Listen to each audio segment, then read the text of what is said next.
So I messaged both of my ex-fiancés to give them a heads up. Watch till the end to find out what happened.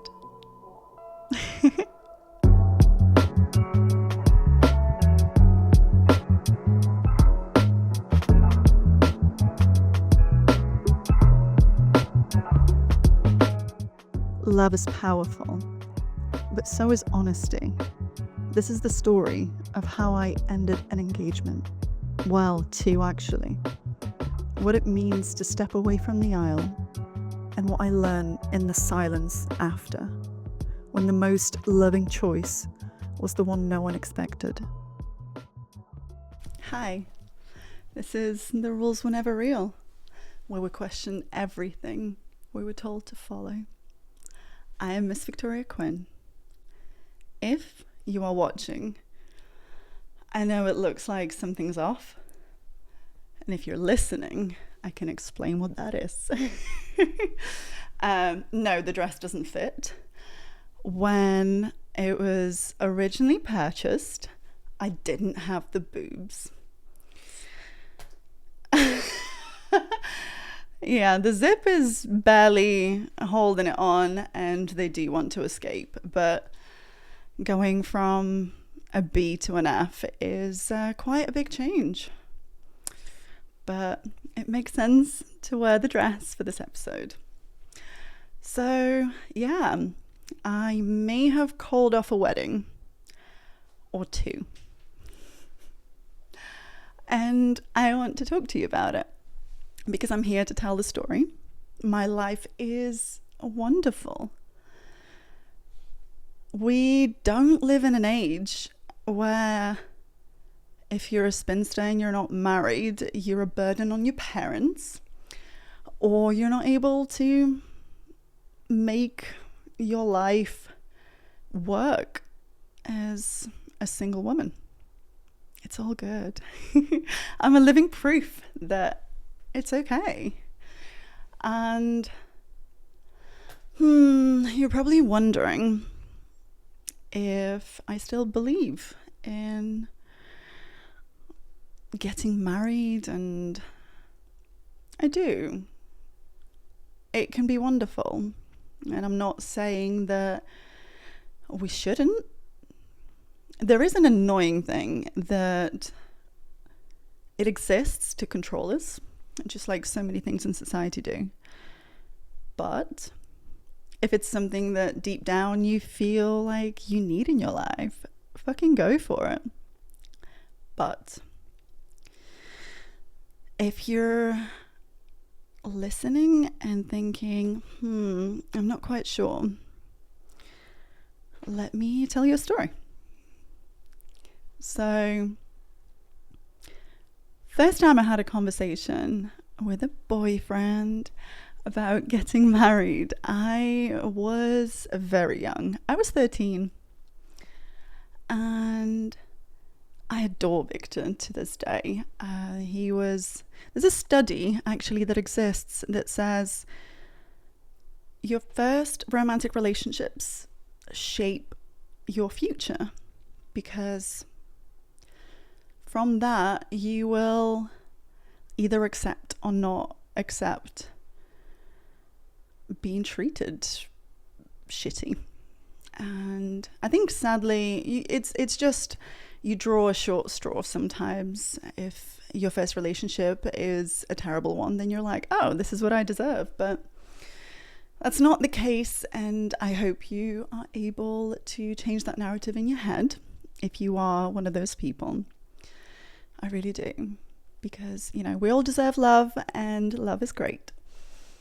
I was very fortunate because Victor was probably my first proper delightful human being who loved me. He would go out of his way, walk away from his house to meet me, pick me up at mine and walk me to school, and it was just beautiful.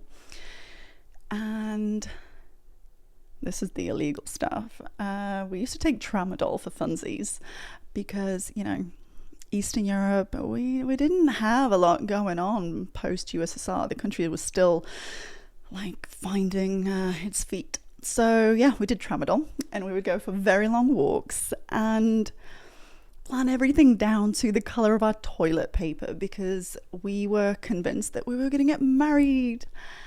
And yeah, I was 13.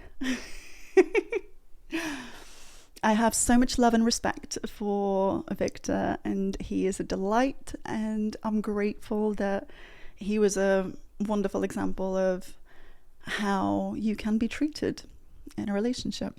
So yeah, that was pretty awesome. So that was the first time that I thought I was going to marry someone.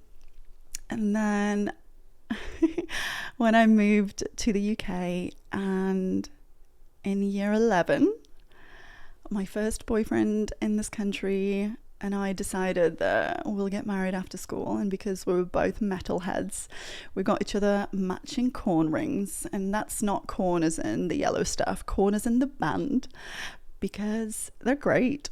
And they actually got me through high school. Some really, intense music. If you haven't heard their music, I highly recommend it. New metal is awesome, and it's making a comeback. So, second time I thought I was going to marry someone was Paul, and again, delight.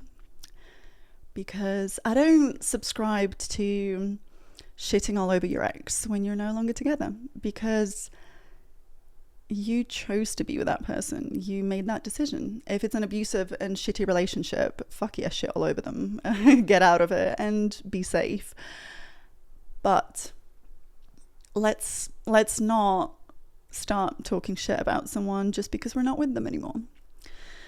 So yeah, Paul is not my husband. But we had a wonderful relationship. We learnt a lot, and I'm really grateful for Paul. There was another person that proposed to me who was probably quite inappropriate, who was a teacher, but we're not going to go into that. He was like, I think I'm going to move to Australia, or was it New Zealand, or one of the two, to teach. And he's like, hey, if we get married, you can come with me. Let's skip past that one. But when I was in my early 20s, I was in a relationship, and this person traveled to another country, paid money to his phone provider so that it didn't say he was where he was, because he wanted to make it a surprise. All my friends knew, and he said he was going on a work trip. Suspicious, I know, but hold on, it was for a good reason. He went to ask my dad for my hand in marriage because, I'm property, and that's how that works. So fucking weird, isn't it? I don't subscribe to that anymore, but at the time I was like, this is romantic. And when he got back from his work trip, he said, go upstairs, I have a surprise. And then when I come down, he said, close your eyes. And then I opened my eyes, and there's 4 photographs on the wall of him holding red card, because red is my favorite color, on a bridge that's very familiar. I was like, wait a minute. I mean, obviously there's what it says on the cards, but at the same time, I was like, I don't understand. That bridge is so familiar. And it's a bridge in St. Petersburg, where my biological father lives.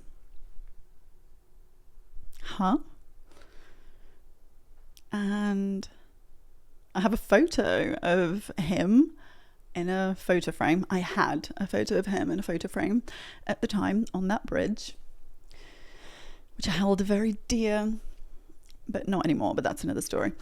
And yeah, on the card, it read, will you marry me? And I look over, and he's on one knee holding a ring.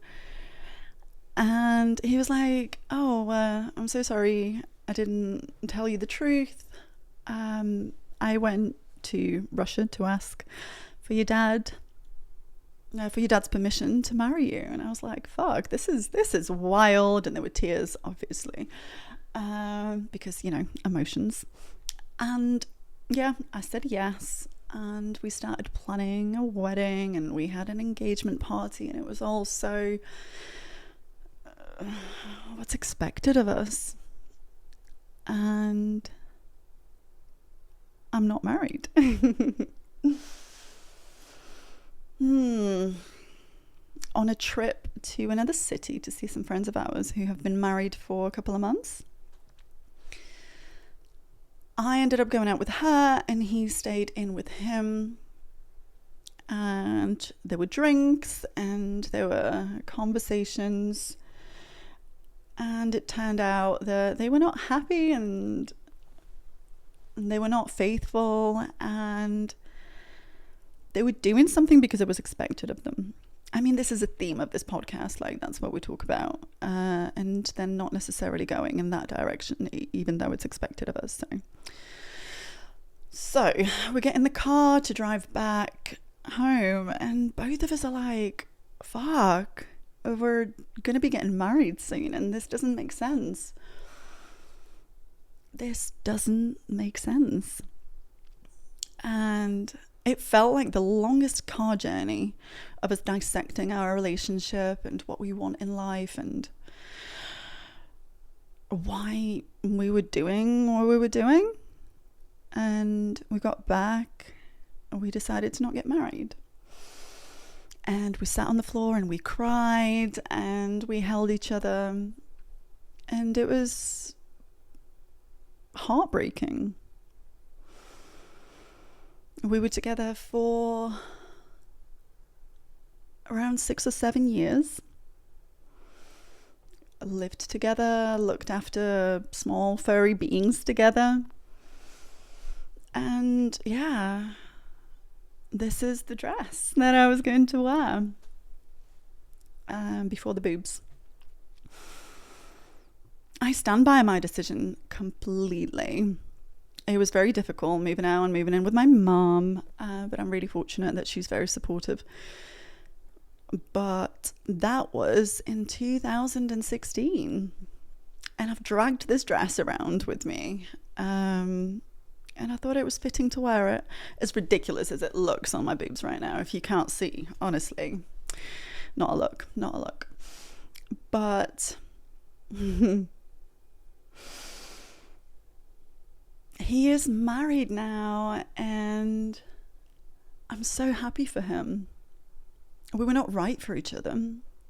We were right for each other to teach each other what we taught each other through the experiences that we went through, and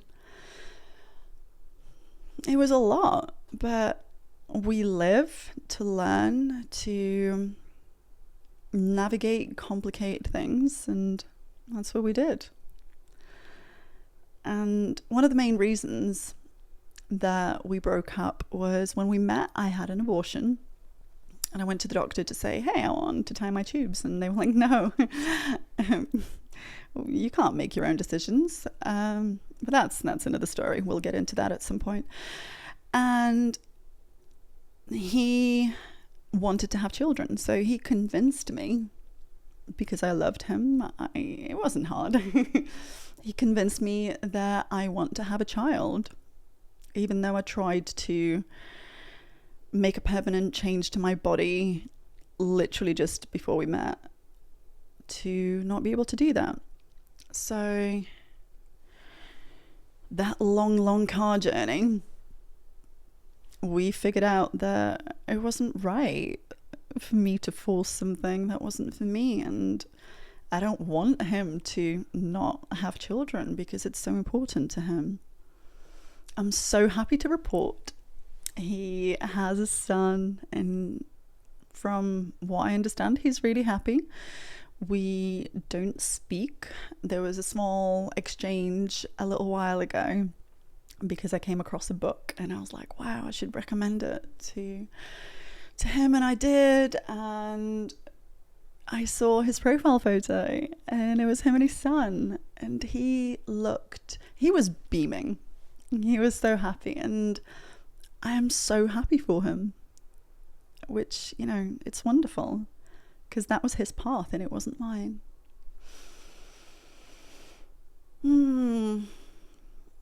But then I did it again. I fell in love because love is wonderful, and the previous relationship that I just told you about, I ended up moving cities for him, and then I fell in love and moved cities again to live with the person who it was a hell of a journey that we took together, and I wouldn't change it because I wouldn't be who I am today if it wasn't for it, and he wouldn't be who he is today if it wasn't for it, though I don't speak for him to say whether he would change it or not.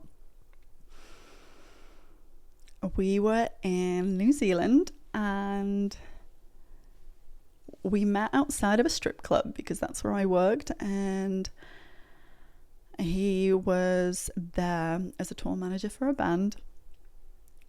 And when we were in New Zealand on holiday, that he treated me to because he's wonderful, and we were in a strip club in Auckland, and I kept thinking that he was going to propose this entire trip, and he didn't. And then I was like, but I love this person and we've built a life together, and it makes sense for us to get married.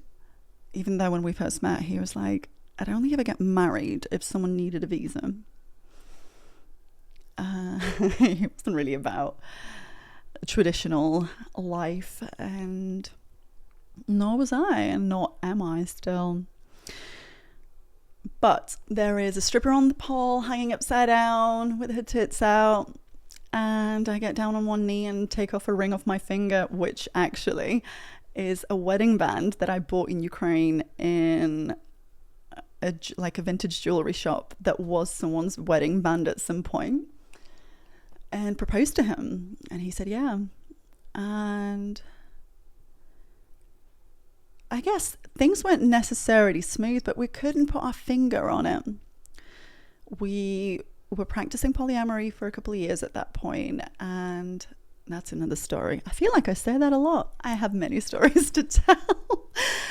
And navigating it was a hell of a fucking journey, and I'm grateful that we were there for each other, and I would love to teach you the mistakes that I've made at some point around polyamory as well, so that you don't make those mistakes.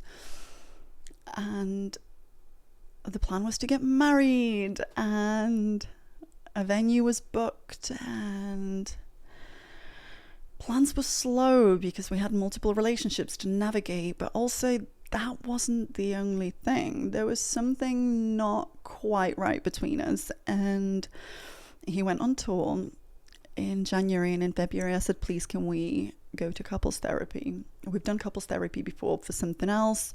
I said, I feel disconnected, so when you're back, can we try to work on our relationship? And he said yes.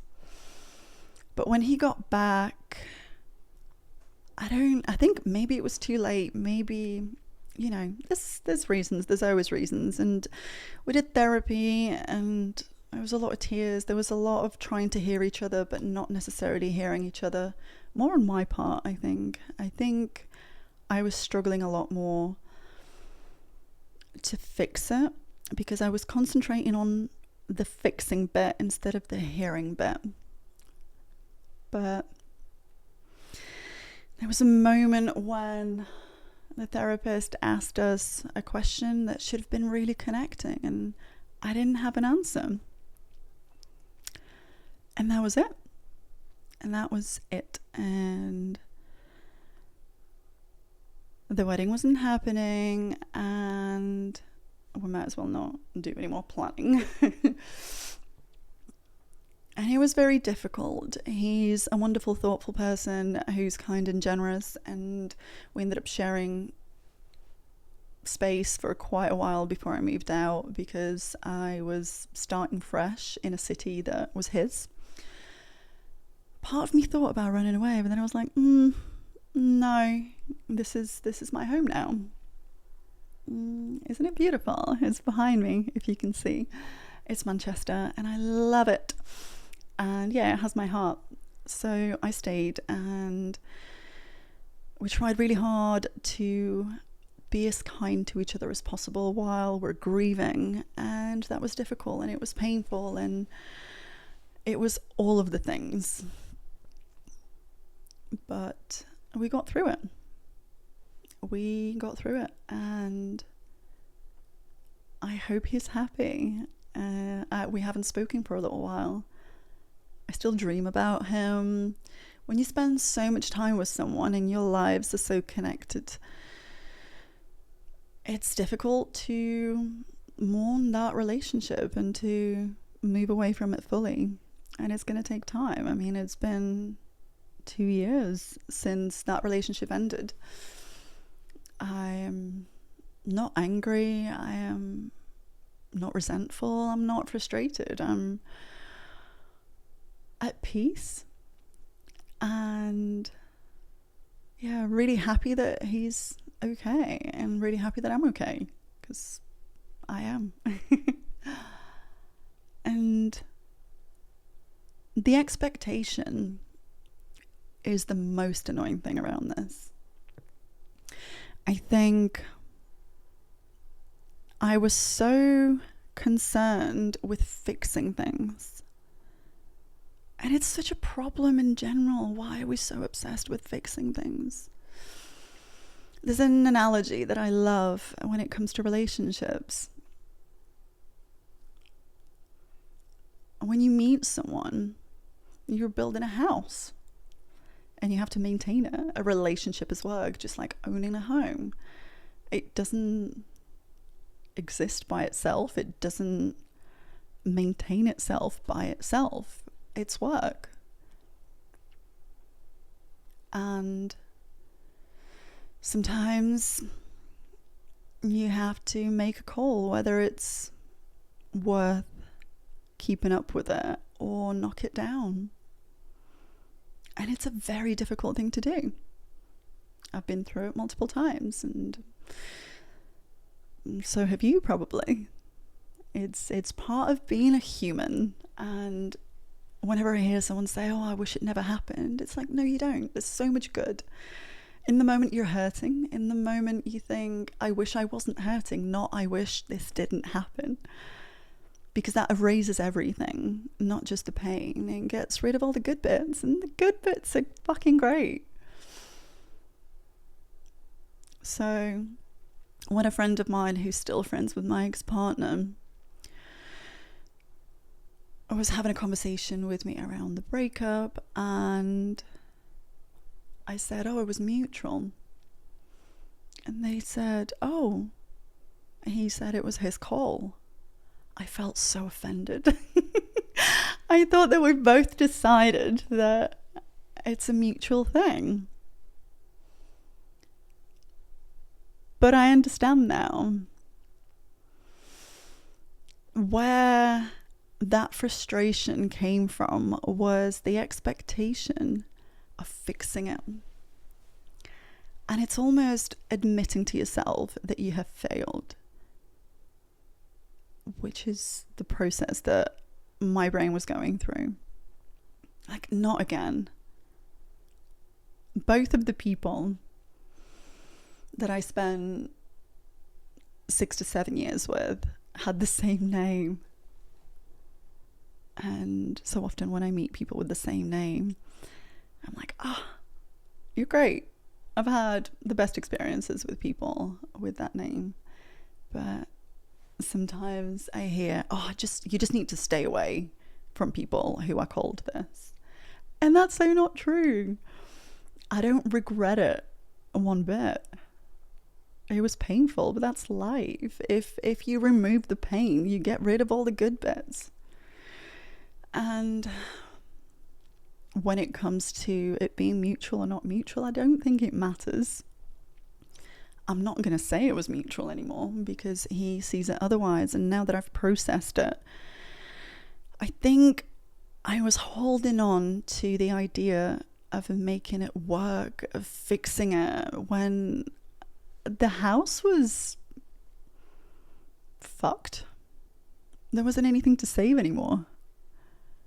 And in my head, I was thinking, I can still do this. And maybe we both checked our way before we even went to therapy. And the expectation of making something work for someone else's sake, or even for our own egos, kept us trying. And I'm not saying you shouldn't try. If you are engaged, or if you're not sure if you want to get married or not right now, or if just the whole institution's for you or not,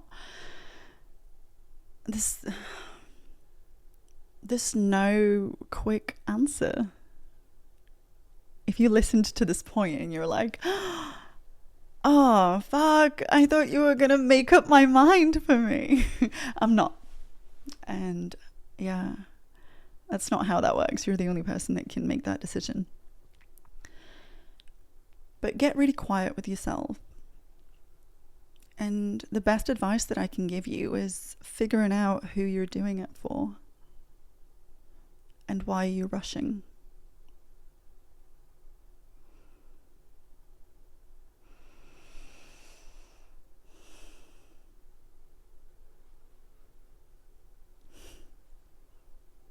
There's always time to get married.